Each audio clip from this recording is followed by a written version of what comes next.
broadcasters come on from the older generation. And now, the older broadcasters are all gone. So we have a new generation. Okay? A bit sad because every time I sit down and we watch the elections, we cringe. You know? Because the technology has really advanced, but really the thinking capacity has not. In terms of what you can put forward. And now it's global. We see a lot more things being said about us overseas. You know? What I'd like to say, Professor Said, one thing, I must compliment. I'm learning a lot of things from here. The Maria Hertog riots, I was the film editor, and we worked on that. But all the research I know came from a certain source, you know, the same source. So we tell a story, same thing, different ways. Because that's all you got. You don't have any other research. You get it from a source that is given to you. Maybe different now.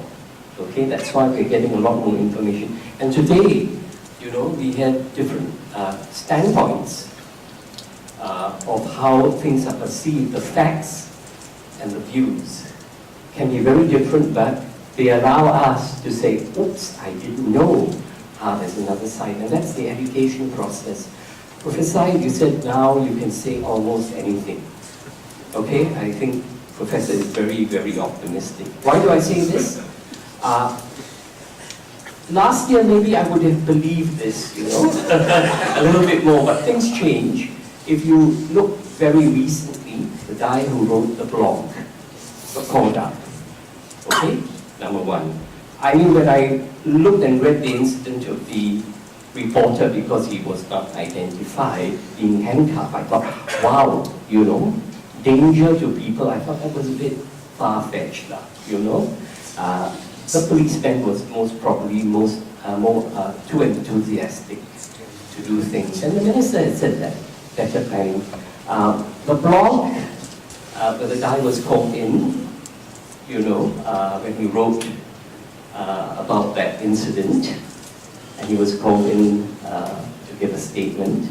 Incidentally, at the neighborhood police that I previously had to go in with my brother to check on making a report, and they couldn't, with all the technology, trace the report. We waited 45 minutes, you know.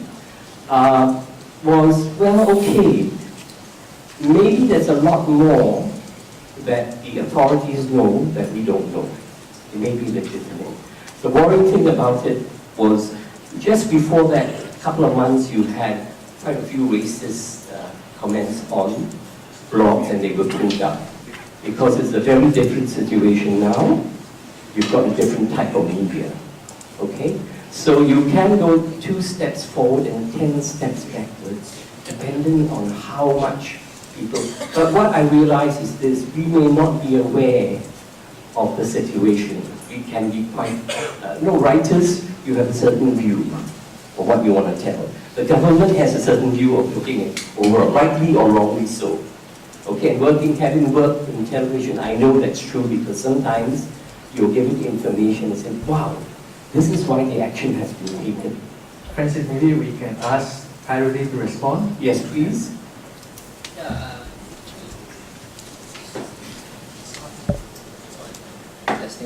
Can you hear me? Yes. Yeah, I think I need to qualify what I was saying. I was talking about saying anything when it comes to the possibilities of writing alternative histories. Not saying things like you want to burn a minister, or you start a riot somewhere in Orchard Road. No, certainly not. And the point I was trying to drive across is that the fact that this book is still around and sold in bookstores here in Singapore, and if you read the sentences in the book, just go to the index to Lee Kuan Yew and then turn to the page where he is mentioned in the index. They are so damning, right? But we are actually talking about it today. And I think my optimism comes out from that, from the very fact that we are actually challenged to say something different, to be confident in saying it, and of course to be responsible with what we are saying. I think the key thing to note here, to me as historians, at least for professional historians, is to rise above some of our own ideological biases, which can somehow enter into our own narratives. I mean, it makes sense to me for people from the Fajar generation to make very stinging remarks against Mr. Lee Kuan Yew. I mean, 16 years in jail, and I was talking to Said Zahari about his 17 or 18 years. It's not something to be laughed about or something to be objective about at all. But for us as historians, it is an object of study which we need to document. We need to bring out the anxieties of the people whom we are studying without putting a lot of our biases. We cannot neglect the fact that the biases will somehow enter into that story, and to let these biases determine the kind of stories we are going to tell. I mean, at the end of the day, the function of a historian, to me at least, is to tell the truth, whatever the truth means, as it is, and to give room for alternative truths to add on to that truth that we are trying to portray. So that's what I'm trying to drive across. And I think the key point to note here is that the young historians of Singapore need to have the moral courage to say what they want to say. When I was trying to do my research on the Myra Talk riots, I have all sorts of people telling me that, you know, you're going to put yourself in danger. Because I have my own encounters with the ISD, they are really very nice folks. to be fair to them, right? They don't like come to you and knock your head and tell you to write certain things that you ought to write. And I think that at the end of the day, it is about us, less about them. Are we able to ask some embarrassing questions, to write it, to say it in public, and to be responsible for what we are saying? I think this is the challenge for the younger historians in Singapore. Martin? Finally, someone young. Hi, my name is Martin C. As you know, I made a video recording of Dr. Lim was banned. And I made a documentary film on Satsari that was banned too. I've been investigated by the police for making a film on Dr. Chi Soon Juan. So, you know, my question is today, I've spoken to many ex-detainees, some of them are in rooms, and what struck me was particularly those from the Fajar generation, Dr. Lim and the Dr. Post, are that.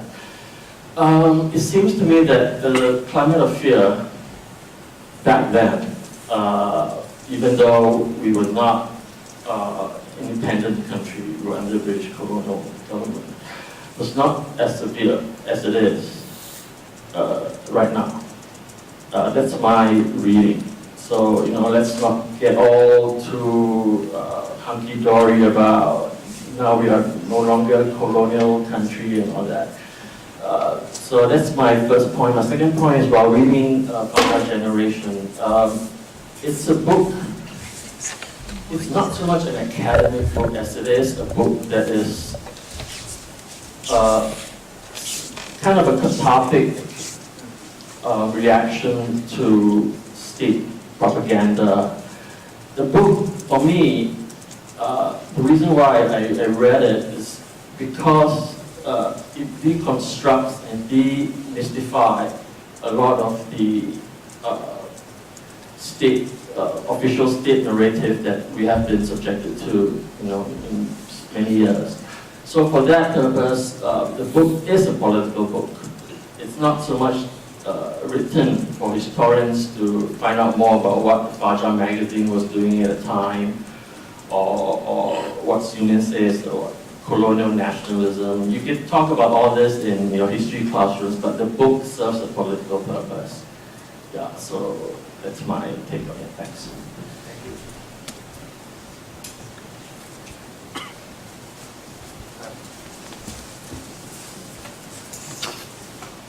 This result. Let me also just add that a lot of these books on the alternative histories of Singapore, for instance, you know, whether they are BJ written in Chinese, BJ written in English, Malay, things touch on politics in Singapore at that time, actually published in Malaysia rather than in Singapore. It's our history supposedly, Singapore's history. Why then, you know, it is being published in Malaysia? I mean, it's not so much about the separation, right? Because it tells a story about how difficult it is to publish these books, right? When the funding actually comes from the people themselves to produce these books. I mean, we need to take that into